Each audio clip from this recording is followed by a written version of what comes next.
여러분, 자유라는 것이요, 자유를 잃어버릴 때 비로소 그 가치를 알아요. 우리가 자유로운 민족, 자유로운 나라 속에 살기 때문에 자유롭다라는 것이 얼마나 가치 있는지 우리는 잘 모릅니다, 사실은. 그러나 지금 자유를 박탈당하고 사는 민족, 박탈당하고 사는 나라 굉장히 많습니다. 그들과 비교해 볼 때 우리는 얼마나 감사하고 얼마나 축복된 하루하루를 사는 것인지 우리가 그 은혜를 깨달으시기를 바랍니다. 오늘은 십계명의 9번째 계명, 거짓 증거하지 말라에 대해서 말씀을 나누도록 하겠습니다. 함께 따라하시겠습니다. 거짓 증거하지 말라. 우리 1계명부터 9계명까지 함께 복습하겠습니다. 제1계명, 너는 나 외에는 다른 신들을 내게 두지 말라. 제2계명, 너를 위하여 새긴 우상을 만들지 말라. 제3계명, 너는 내 하나님 여호와의 이름을 망령되게 부르지 말라. 제4계명, 안식일을 기억하여 거룩하게 지키라. 제5계명, 내 부모를 공경하라. 제6계명, 살인하지 말라. 7계명, 간음하지 말라. 8계명, 도둑질하지 말라. 오늘 드디어 9계명입니다. 이제 2개밖에 안 남았습니다. 여러분, 계명에 여러분 인생을 거시기 바랍니다. 이 10계명은 기독교인이라면, 내가 예수를 믿는 자라면 갈등할 필요가 없는 계명이에요. 이걸 지킬까 말까 갈등하시면 안 돼요. 이 10계명에 대해서는 우리가 여러분 인생을 걸고 목숨을 걸고 여러분 삶을 거셔야 돼요. 성경 전체가 613개나 되는 많은 계명이 있지만 그 계명을 요약한 것이 10계명이고 예수님은 이 10계명을 또 하나님 사랑, 이웃 사랑으로 간단하게 요약하셨어요. 오늘 이 9번째 계명 역시 이웃을 사랑하는 중요한 계명입니다. 우리가 살인하지 말라 할 때는 뭐 나는 살인한 적도 없고 앞으로 살인할 것도 아닌데 이런 생각을 가질 수 있어요. 근데 거짓말, 이 거짓 증거는요, 제일 저로서는, 제 개인적으로는 가장 찔리는 계명이에요. 최근에도 거짓말 했어요, 저는. 이게 거짓말이라는 게 일종의 습관입니다. 내가 이 거짓말을 안 하면 죽을 것 같은 거예요. 내가 이 거짓말 안 하면 체면이 손상을 받을 것 같은 거예요. 이 거짓말을 안 하면 큰 유익을 잃어버릴 것만 같은 생각이 드는 거예요. 그래서 저는 거짓말을 하고 나서 꼭 회개를 그 즉시 하는데, 여러분 왜 거짓말을 할까? 오늘 이 말씀을 통해서 비교적 거짓말을 우리가 가볍게 생각해요. 뭐 살인하지 말라, 간음하지 말라 이런 것보다는 가볍게 생각하는데 10개의 계명의 무게는 똑같습니다. 거짓말이라고 주님이 가볍게 보지 않는다는 거예요. 오늘 이 말씀을 통해서 우리 안에 거짓이 다 사라지기를 주 이름으로 축원합니다. 거짓말을 왜 하지 말아야 되는가? 저도 투쟁하고 있는, 가장 치열하게 싸우고 있는 주제가 거짓말이에요. 거짓말을 하지 말아야 되는 첫 번째 이유, 그 거짓말은 누구로부터 시작됐는지를 보니까 절대 해서는 안 되는 거예요. 거짓말은 누가 시작했을까요? 여러분 아마 아실 거예요. 그 나쁜 놈이에요. 마귀라는 놈, 사탄이라는, 바로 에덴 동산에서 시작된 것입니다. 창세기 3장 4절과 5절에서 첫 번째 거짓말이 등장합니다. 먼저 4절 읽겠습니다. 시작. 뱀이 여자에게 이르되 너희가 결코 죽지 아니하리라. 자, 거짓말한 최초의 존재가 뱀, 사단이 뱀 안에 들어가서 첫 번째 거짓말을 한 존재가 되고, 두 번째 뭐라고 거짓말했냐면, 아니야 4절 아직 안 넘어갔어요. 뭐라고 거짓말했냐면 죽지 않는다라고 거짓말했어요. 하나님은 뭐라고 했냐면 선악과를 만드시고 나서 이것을 먹는 날에는 반드시 뭐하리라? 죽으리라. 그러니까 죽을지 안 죽을지 확실치 않은 게 아니라 반드시, 100% 도장 꽝 찍은 말씀이에요. 그런데 뱀은 뭐라고 했냐면 결코 죽지 않는다 이렇게 거짓말 쳐요. 여러분, 하나님과 우리 사이에는요 질서가 있어요. 어떤 질서냐면 하나님은 창조주, 우리는 피조물이에요. 그러니까 우리가 선악과라는 것을 왜 만들어서 우리를 이렇게 힘들게 하세요? 라고 질문하는 사람이 있는데, 선악과는 우리를 힘들게 하려고 만든 것이 아니라 하나님과 우리 사이의 질서를 위해서 하나님은 창조주, 우리는 피조물이라는 증거물로 만드신 거예요. 그러니까 우리는 무조건 하나님께 순종하도록 존재가 그렇게 지음받은 거예요. 근데 순종하는지 안 하는지 뭘로 알 수 있느냐? 질서, 법으로 알 수 있는데, 선악과라는 계명으로 우리가 하나님께 순종하는 여부를 보시고자 했던 것이죠. 근데 그것을 어기면 하나님의 질서는 뭐냐면 반드시 죽는다. 근데 마귀는 결코 죽지 않는다. 이 말을 들은 여자 하와는 누구의 말을 선택해야 되는 걸까요? 당연히 하나님이죠. 근데요, 마귀란 놈이 나쁜 게 뭐냐면 우리를 하여금 그 하나님의 말씀을 잊어버리게 만드는 거예요, 순간적으로. 그래서 거짓말할 때는요, 내가 지금 하나님 앞에 거짓말하고 있다는 의식을 전혀 못 갖기 때문에 거짓말하는 것입니다. 인류의 최초의 거짓말장이 바로 사탄이고, 그가 한 첫 번째 거짓말은 죽지 않는다는 것인데, 여러분, 하나님의 법을 어기면 죽습니다. 이걸 우리가 받아들여야 거짓말을 우리가 멀리하는 것입니다. 자, 두 번째 거짓말은 5절에 나와 있습니다. 5절 함께 읽겠습니다. 시작. 너희가 그것을 먹는 날에는 너희 눈이 밝아져 하나님과 같이 되어 선악을 알 줄 하나님이 아심이니라. 아멘. 여기서 두 번째 거짓말이 등장하는, 너희 눈이 밝아진다라는 말이 거짓말이에요. 아담과 하와가 어떤 면에서는 밝아졌어요. 근데 뭐가 밝아졌냐면, 전에는 몰랐어요. 내가 벗고 있는지 몰랐는데, 어머, 내가 지금 옷을 벗었네. 아유, 창피해. 수치심이라는 눈이 밝아졌어요. 그러니까 부정적인 측면에서 눈이 밝아졌는데 무엇은 잃어버렸냐? 내가 하나님께 순종하는 마음, 하나님을 위해서 예배하고자 하는 마음은 잃어버렸어요. 그러니까 하나님에 대한 시각은 잃어버리고 죄에 대한 시각이 밝아졌다. 결국은 눈이 밝아진 것이 아니죠. 하나님이 원하시는 방향에서는 눈이 어두워졌어요. 그래서 눈이 밝아진다는 말도 거짓말이에요. 자, 세 번째는 뭐냐면 하나님과 같이 된다라는 말, 이것도 거짓말이에요. 어떻게 인간이 하나님이 될 수가 있습니까? 그러니까 마귀도 왜 마귀가 되느냐? 원래는 하나님을 예배하고 찬양했던 천사가 나도 하나님처럼 되고 싶어라는 교만이 생겨서 하나님을 대항할 때 그가 마귀로 전락하고 만 것이죠. 그러니까 자기하고 똑같은 존재로 사람을 속이는 것입니다. 너희도 하나님 될 수 있다. 될 수 없습니다, 인간은. 여러분, 우리는 영원히 하나님을 경배할 피조물에 불과한 것을 믿으시기 바랍니다. 인간이 하나님이 된다? 그것은 크나큰 죄악이요, 하나님이 결코 허용할 수 없는 것이죠. 근데 계룡산에 가면 자칭 하나님이 38명이 있어요. 자칭 예수는 셀 수도 없어요. 여러분, 근데 계룡산에서만 그런 사람이 있느냐? 아닙니다. 아닙니다. 이단들 보세요. 내가 재림주다. 다 하나님같이 되려고 만든 존재들이 이단이 돼버린 거예요. 그뿐 아닙니다. 여러분, 우리 자신도 사실 그래요. 내가 하나님이 되겠다 말은 안 해도 내가 최고가 되고 싶고, 내가 가장 능력 있는 자가 되고 싶고, 이런 욕망이 우리 안에 꿈틀거린다면 이것이 바로 하나님과 같이 되고자 하는 인간의 죄악이라는 것입니다. 그러므로 하나님과 같이 된다라는 말도 거짓말이고 절대 불가능한 사단의 속임인 것입니다. 이 세 가지 거짓말 때문에 인간은 불행한 존재로 전락하고 만 것이죠.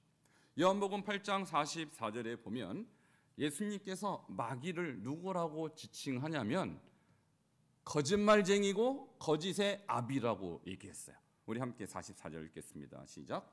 너희는 너희 아비 마귀에게서 났으니 너희 아비의 욕심대로 너희도 행하고자 하느니라. 그는 처음부터 살인한 자요, 진리가 그 속에 없으므로 진리에 서지 못하고 계속 이어서 거짓말을 말할 때마다 제 것으로 말하나니 이는 그가 거짓말쟁이요 거짓의 아비가 되었음이라. 아멘. 이 말을 지금 예수님이 누구에게 했냐면 유대인 중에서도 자칭 유대인의 최고 지도자라고 하는 바리새인들, 서기관들에게 했어요. 근데 예수님이 너희는요 너희의 아버지가 마귀라 이렇게 얘기했어요. 그들은 종교인이고 상당히 존경받는 사회 지도자임에도 불구하고 그들의 삶을 보니까 마귀와 같다. 왜? 그들이 거짓말하니까. 입으로는 주여 주여 하고요 사람들한테는 가장 좋은 계명을 가르치지만 실제 그들은 뒤에서는 과부의 가산을 삼키는 거짓말장이고 거짓 사람이었습니다. 여러분, 그래서 마귀를 닮았다, 하나님을 닮았다 할 때 기준이 뭐냐? 가장 객관적인 기준이 거짓말이에요. 마귀는 거짓의 아버지이기 때문에 마귀의 자식은 거짓말을 하게 되어 있어요. 하나님은 거룩하신 분이시고 정직한 분이시고 공의로운 분이시기 때문에 하나님은 거짓말을 할래야 할 수가 없어요. 그래서 하나님의 자녀의 특징은 거짓을 말할 수가 없습니다. 물론 제가 서두에 말씀드렸지만 저도 가끔 거짓말해요. 제가 깜빡 속아서 거짓말해요. 제가 하고 싶어서 한 것이 아니라 깜빡 속는데 돌이켜보니까 이거 거짓말의 영에 제가 속아버리는 거예요. 여러분, 깨어있으시길 축원합니다. 나도 모르게 거짓이 툭툭 튀어나와요. 왜냐하면 과거에 내 아비가 저 마귀였기 때문에. 근데 예수 믿고 하나님을 아버지로 모셨지만 여전히 가끔가다 마귀가 툭툭 건드려서 나를 홀라당 속게 만들 때가 있다는 사실이죠. 여러분, 속지 마시기를 축원합니다.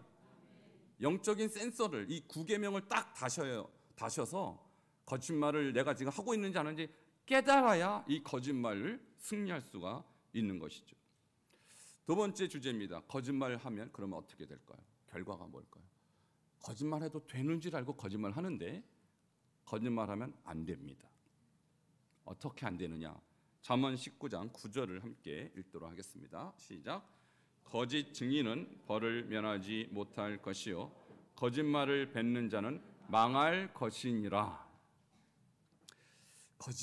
거짓말을 하면 벌 받고 망한다. 근데 이 망한다란 말을 원어로 보니까 아바드라고 하는데 죽는 거를 말하는 거예요. 그러니까 우리가 재산을 잃어버린 것도 망한다 이렇게 쓰고 뭐 하는 일이 잘 안 됐다 그것도 망했다 이런 말을 쓰는데 여기서는 그냥 재산을 잃는 수준이 아니고 영적으로 죽고 파괴당하는 것을 말하는 것입니다.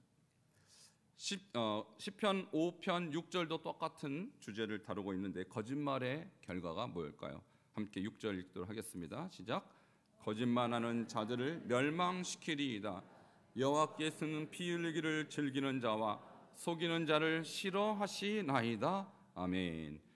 자, 거짓말하면 멸망된다라는 거예요. 근데 하나님께서 이 거짓말을 얼마나 싫어하시냐? 저기 보니까 싫어한 단어를 제가 찾아보니까 이렇게 돼 있어요. 타압이라는 단어는요, 소름 끼칠 정도로 싫어하는 거예요. 그러니까 우리가 거짓말할 때 하나님께서 쟤 또 거짓말하네 이렇게 하는 게 아니라 소름을 끼쳐 하시면서 아주 질색하시면서. 여러분, 혹시 여러분 싫어하는 뭐 벌레 있으십니까? 바퀴벌레 여러분 좋아하세요? 싫어하세요? 싫어하시죠? 저도 바퀴벌레 되게 싫어해요. 근데 우리 집 식구들은 저보다 더 싫어해요.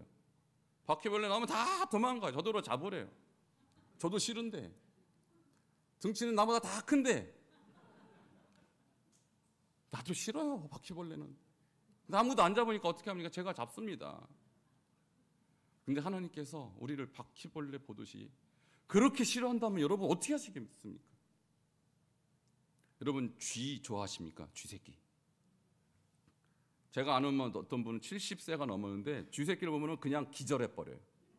어릴 때 트라우마가. 하나님이 우리가 거짓말하면 그 쥐 보고 기절하시는 그분도 연세가 많으신 그분 이상으로 싫어한다는 거예요. 그럼 그거 알고 우리가 거짓말할 수 있겠습니까? 하나님 매일 소름 끼칠 정도로 아주 질색하는 거예요, 거짓말을. 계시록 21장 8절 같이 읽겠습니다. 시작. 그러나 두려워하는 자들과 믿지 아니하는 자들과 흉악한 자들과 살인자들과 음행하는 자들과 점술가들과 우상 숭배 자들과 거짓말하는 모든 자들은 불과 유황으로 타는 못에 던져지리니 이것이 둘째 사망이라. 아멘. 불과 유황으로 타는 못, 무슨 저런 못이 다 있을까요? 지옥을 말하는 거죠. 지옥 하면요, 불과 용으로 타는 못, 이렇게 비유를 하고 있는 거예요. 근데 거기에 가야 되는 사람 리스트가 쫙 있어요.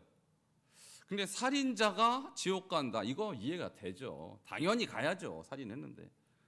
음행하는 자 가야죠. 당연히. 점술가들은, 점쟁이 말하는 거예요. 옆에 점집 있죠? 저 사람들 어디 가야 돼요? 지옥 가야죠. 당연하죠. 우상 숭배자들, 아니 하나님 안 섬기고 우상을 숭배하다니 지옥 가야죠. 당연히. 그런데 이 거짓말은 좀 너무한 것 같아요. 아니 거짓말했다고 지옥을 저 불과 유황으로 타는 못에 들어가야 된다니 좀 너무한 거 아니에요? 근데 하나님이 그렇다면 그런 거예요. 그러니까 거짓말의 무게나 살인의 무게나 똑같다. 와, 엄청 충격이에요, 여러분. 이게. 여러분, 이래도 우리가 거짓말을 함부로 할 수 있겠습니까? 오늘 진지하게 고민해 보시기 바랍니다. 거짓말해서 망한 사람 사례가 성경에 나와 있어요. 근데 이 사람을 가만히 보면 그렇게 망할 만한 사람이 아니에요. 이 사람은 땅을 팔아서 대부분을 주님 앞에 바쳤어요. 대부분을. 대단히 훌륭한 성도라고 오늘날에는 인정받을 만한 사람인데 이 사람이 망했어요. 자, 누굴까요? 아나니아와 삽비라. 너무 유명해서 여러분 다 아시네요. 자, 아나니아 삽비라는 그러면 왜 거짓말을 했을까요? 뭘 얻으려고? 이게 중요해요. 거짓말 친 거는 다 알아요, 이 사람이. 근데 왜 거짓말을 했을까? 여기에서 우리가 굉장히 중요한 교훈을 찾습니다. 이것이 우리가 거짓말하는 이유와 거의 저는 같을 거라고 생각해요. 그 답이 사도행전 4장 36절 37절에 단서가 나와 있어요. 그 단서가. 자, 36절 37절을 함께 읽겠습니다. 시작. 구보로에서 난 레위족 사람이 있으니 이름은 요셉이라. 사도들이 일컬어 바나바라. 번역하면 위로의 아들이라 하니. 아멘. 자, 바나바 여러분 잘 아시죠? 바울과 바나바가 안디옥교에서 선교사로 파송받은 만큼 바나바는 아주 인정받는 초대교회의 지도자였습니다. 근데 그 사람이 언제 지도자가 됐느냐? 이 사람이요, 자기가 땅을 갖고 있는 걸 다 팔아서 교회에 바치고 나서 이 사람이 갑자기 지도자로 급부상합니다. 37절 같이 읽겠습니다. 시작.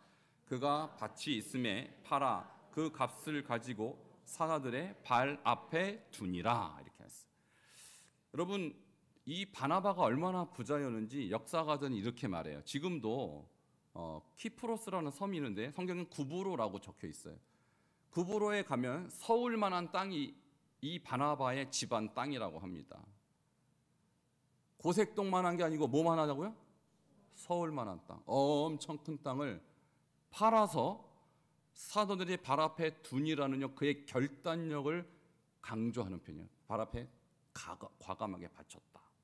근데 그 값이라는 단어가 크레마라는 단어인데 이것이 총액을 의미하는 거예요. 다 바쳤다는 뜻입니다. 그러니까 성도들이 뭐라고 생각했어요? 와, 바나바 대단하다. 여러분 혹시 땅 있으세요? 몇 평이나 있으세요?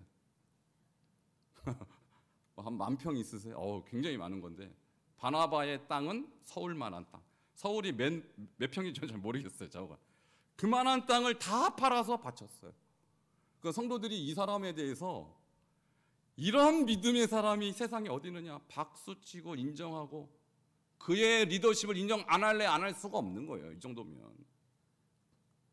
그러지 않겠어요? 여러분 땅 판 거 교회 한번 갖다 바쳐보세요. 반응이 어떤가? 권사님, 장로님 최고 이렇게 안 나오겠어요? 근데 그걸 누가 봤냐? 옆에서 아나니아와 삽비라가 본 거예요. 이렇게 박수 받는 사람, 이렇게 인정받는 사람, 내가 그 사람이 되고 싶은데, 나도 뜨고 싶은데, 한마디로 이거죠. 근데 그럴 만한 믿음은 없습니다. 이게 문제예요. 인정은 받고 싶은데 믿음이 없다. 그럼 어떻게 해야 돼요? 믿음 있는 척을 해야 돼요. 그러니까 부부가 이렇게 상의한 것이죠. 여보, 우리도 바나바처럼 뜨려면 땅 다 바쳐야 돼. 근데 우리 노후도 있고 자식들에게 유산도 물려줘야 되니 다 바치지 말고 좀 남겨둡시다. 그러나 다 바친 걸로 합시다. 그럼 부부가 일심동체가 되었고 그럽시다. 한 10,000평 팔아서, 10,000평 팔면 얼마인지 모르겠지만 한 10억이라고 치고 10억 중에서 한 9억은 바치고 1억은 자기 노후 자금으로 남겨놨고, 네, 갖다 바칠 때 이렇게 말한 거죠. 베드로 사도님, 우리 땅 다 팔아서 가져왔어요. 이렇게 얘기한 거예요. 여러분, 이 정도만 해도 대단한 믿음 아닙니까? 솔직히 말해서 여러분 같으면 그렇게 하겠어요? 제가 이 주제를 갖고 우리 교단 목사님들하고 토론을 했어요. 성도님들이 만일 우리 교단은 지방에 많으니까 땅을 팔아서, 그래서 예를 들면 한 10억짜리 땅을 팔아서 5억은 가져왔고 5억은 숨겨놓고서는 다 팔았다, 다 가져왔, 이 값을 가져왔다고 만일 거짓말을 한다면 그걸 알고서 받겠습니까? 안 받겠습니까? 제가 물어봤어요.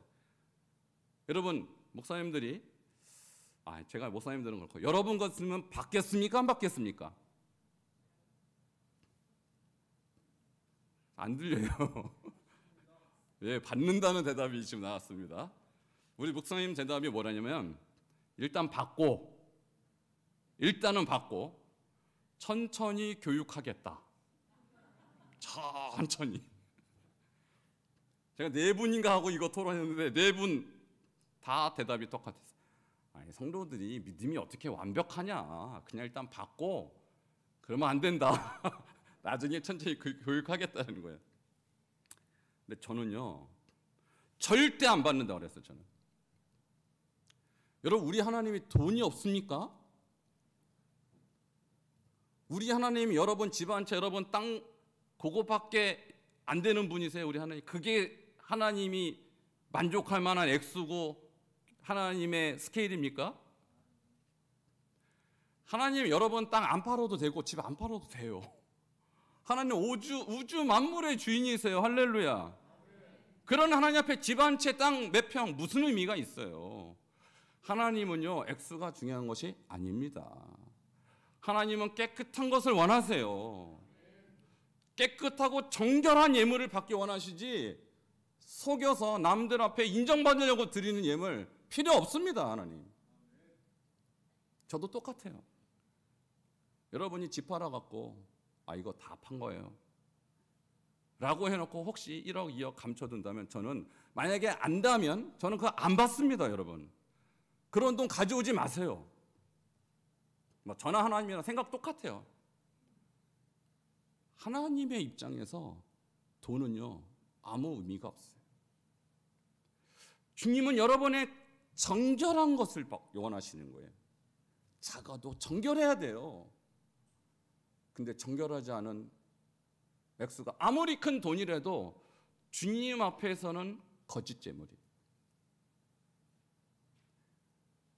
이것을 아나니아와 삽비라가 보고 인정받고 싶었던 거예요. 자, 5장 1절 넘어갑니다. 1절 읽겠습니다. 시작. 아나니아라 하는 사람이 그의 아내 삽비라와 더불어 소유를 팔아. 자, 지금 4장하고 5장 넘어갔거든요.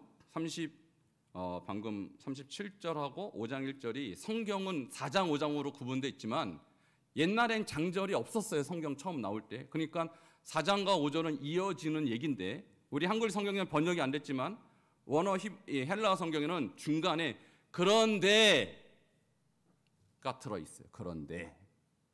원어로는 그냥 대예요. 한국말하고 비슷하죠?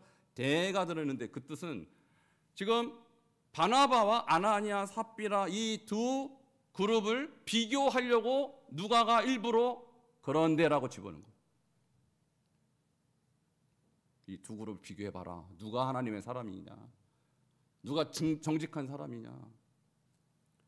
고의적으로 그런 데를 넣은 거라고요, 여기서. 자, 그 사람이 어떻게 했냐면 2절 이렇게 했습니다. 2절 읽겠습니다. 시작.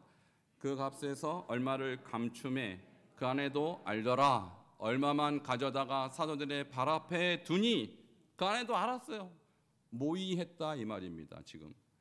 자, 3절 이것에 대한 사도 베드로의 해석. 이게 우리가 받아들여야 해석이에요. 자, 3절 읽겠습니다. 시작. 베드로가 이르되 아나니아야 어찌하여 사탄이 내 마음에 가득하여 내가 성령을 속이고 땅값 얼마를 감추었느냐. 자, 뭐가 가득하다고요? 사탄이. 제가 말씀드렸죠. 최초의 거짓말장이 누굽니까? 사탄. 거짓말하는 사람은 누구의 자식인 거예요? 사탄. 근데 바로 그 거짓말을 할 때 사탄이 그들과 함께 공동 모의하는 주인공이었다. 그래서 사탄이 가득했다. 그것은 인간을 속인 것이 아니라 성령을 속인 것이다. 이렇게 베드로가 해석했다는 거예요. 여러분, 그러므로 오늘날 이 시대에 물질 앞에서 넘어지는 이유는요, 딱 하나입니다. 그것을 통하여 내 유익을 얻지만 결국은 성령 속이는 거예요. 그게. 그리고 그것은 사탄이 가득한 결과입니다. 우리가 이제는 싸워야 됩니다. 거짓과 싸우시기 바랍니다. 작은 거짓과도 싸워야 돼요. 그것이 나에게 주는 이득이 얼마나 큰지 몰라도 그 거짓과 싸우지 않는 사람, 성령이 떠난 사람이에요. 그럼 어떻게 거짓말을 이길까? 방법이 바로 그 본문 뒤편에 나와 있어요. 5절입니다. 5절 함께 읽도록 하겠습니다. 시작.